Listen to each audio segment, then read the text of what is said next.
Mag somo medo konyo e duoko piny midhieche ma jokoro were manyiri modak e alwora mar Nam Lolwe e gweng' ma Muhuru Bay sub-county ma Nyatike. Jolony ma mine oyango keto maino e thiro midhiero ma joko nyithindo manyiri e gwengego mano e kaunti ma Migori. Jojuma miyowa thoth.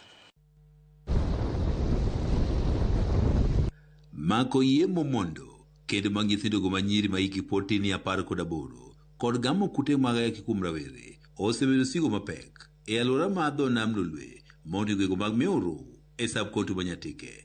Kata kamano, midhieche sani koro dok piny e gwenge mag Muhuru kaluwore kod okenge mathoth ma oseketi ma oting'o ji osomo go mag nyithindo go manyiri mang'aw ma oseketi e kedo kod midhiechegi. Issues machalo teenage pregnancies odok piny kabisa.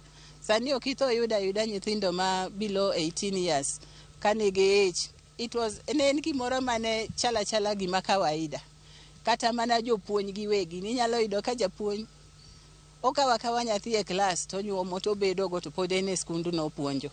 Gik ma kamago sani ok nyal timore e community ni. And the main aim of starting this school was to help the vulnerable girls from Muhuru Bay. Parents cannot be able to take them to school. And also there is a lot of poverty around the lake. Sikund nyiri ma Women Institute for Secondary Education and Research kata WISA mane ochako kod mokom jodak e gwenge mag Muhuru Bay moting'o ngire Roso Odhiambo mondo koro okel kod midhiechegi moting'o mako yie momondo kuom rawere manyiri kendo mag nyithindo go manyiri kod moko osebedo ka konyo kelo kod midhiechegi ma jogo nyithindo go manyiri e gwenge mag Muhuru. Parents were also valuing boys, taking boys to school and not the girls. So the girls were married off so that they can, the dowry is used to educate the boys. Sikund nyiri mar WISA mane ochaki e higa 2010 kendo osebedo ka chiwo somo manono ne jopuonje manyiri mawuok e familia modhier e gwenge mag Muhuru oseloko sigand Muhuru ka otene kod midhiechego ma osebedo ka koro juko rawere manyiri moting'o mako yie momondo gamo kutego mag ayaki kod midhieche moko. Also have to go to their homes, visit their homes and actually validate that these girls are coming from very humble backgrounds. Gombo na encourage oganda mamoko nigi chak skul aina ni. Ng'eni saming'iye kinene no ndike ni en skul mag mine ma itime research, itime nonro to kendo nyithindo somo gitieko secondary. Kendo ka pimo kata kwang'iyo wayudo ni ne en model moro ma kata nyathi kobiro ochiemo maber kendo ochamo balance diet maber maloyo kata mana an ma professor chamo. To gika inago miyo nyathi somo maber kendo ebedo gi winjo maber.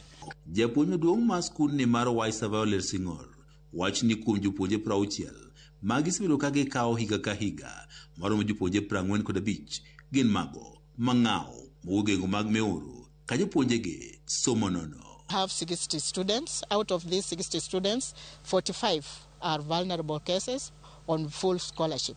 And then 15 students are the ones whose parents can be able to pay school fees. Nikech gisebedo ka giyudo kony ka wuok kuom jogo mane ochako sikulne kod ji mamoko mowuok nyaka e pinje maoko. Jopuonjre mang'aw momi thuolo e sikulne imiyo gik moko duto ma oting'o gige somo kaachiel kod kata gige nindo. And they are given everything so that they can be able to assess education. About 520 girls have graduated from WISA. Jopuonjegi bende chiemo ber ka ipimo kod sikunde mathoth e kaunti ma Migori kaachiel kod piny Kenya mangima. They're also looking at the health of these girls. So on Fridays, the girls are able to take, they take chapati.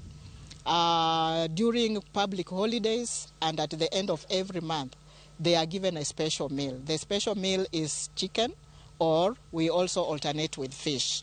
During the week also, they take fruits. Ngire Roso Odhiambo ma en achiel kuom jogo mane ochako sikunde kod lek mar konyo tieko mako yie momondo kuom rawere gamo kutego mag ayaki kuom rawere kod midhieche mamoko wacho ni omor ni lek mane gichako nyaka sani pod ngima. Kata kamano bedo ni kony mar omenda mane sikunde yudo kowuok kuom ji mosebedo ka sire moting'o mago mowuok e pinje moko koro osedok piny koro osemiyo kwan nyithindo mang'aw ma yudo thuolo e sikunde bende koro osedok piny.